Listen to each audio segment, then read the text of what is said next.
Greetings and peace to you. I hope you're well and in good health, of a sober mind, and in spiritual equilibrium. Today we continue our reading after quite a hiatus from the Imitation of Mary, Book 2, Chapter 6, Good Example.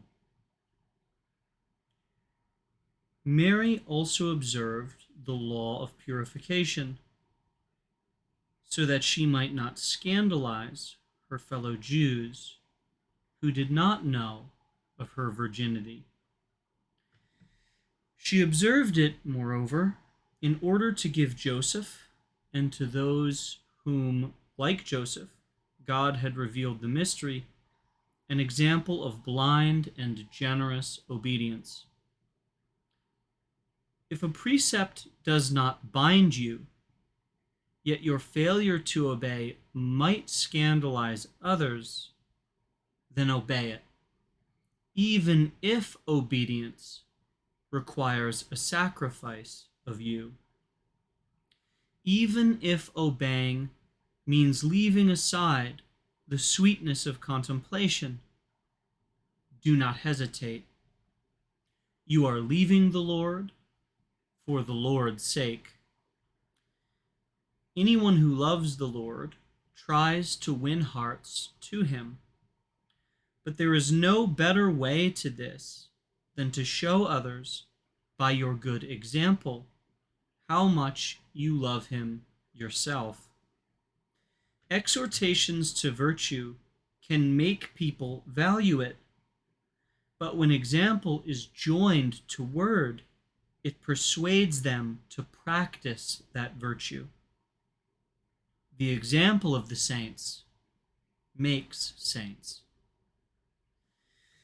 The virtuous actions of the apostles and first Christians were no less effective in converting men than their sermons and miracles. How few Christians today become, through virtuous example, the good fragrance of Jesus Christ. We might almost think that men band together in society in order to contribute to each other's damnation through bad example. If you want to damn yourself, then do it alone. Do not drag with you the weak brothers for whom Jesus Christ has died. If it is a crime to rob your neighbor of earthly possessions, how much greater a crime to rob him of eternal goods. Then you turn yourself into a messenger and tool of the devil. All those especially who possess any authority tend to conform to the latter in the way they act. This obligation lies especially heavy on the great. If such men do not respect the laws of God or the church, they will be immediately imitated by others. Subjects may even regard it as something to boast about that they follow such example. Let great men learn from the Virgin Mother of God to use their high position in order to give great glory to God who put them there. Is earthly greatness to be justification for being less Christian? Of course not. Higher position, if you look at it correctly, only means a greater obligation. Thus ends the reading for today. I'll leave you with this observation. Many good-willed, well-intentioned Catholics and even Christians find themselves perpetually tempted to judge, to cast stones, to nurture an evil eye and an ill will towards priests, bishops, cardinals, even popes, whom they believe, rightly or wrongly, justly or unjustly, well informed or ignorantly, as evil, corrupt, vicious men. St. Catherine of Siena said, even if priests or bishops or even the Pope himself were black devils incarnate, we should much rather lay down on their bosoms, for the sake of the love of God, than rebel against them.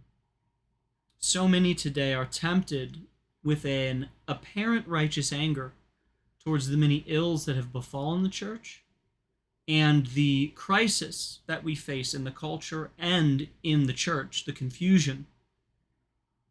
So I want to encourage you, in light of the reading today, to take hold in your heart a true spirit of intercession for the bishops of America and the world, the priests who are over us directly, and the Holy Father who is over all, to pray mightily that wisdom would prevail, to not pray at these men, but pray as though you were these men, suddenly become aware of their own ignorance, deficiency, and even destructive tendencies that are harming the church, either by silence or appearing to affirm that which is evil. In so doing, you will merit God's favor and truly obtain the very mercy and change that these men above us need. God bless you. God love you. God's peace to you. Please pray for me as I pray for you.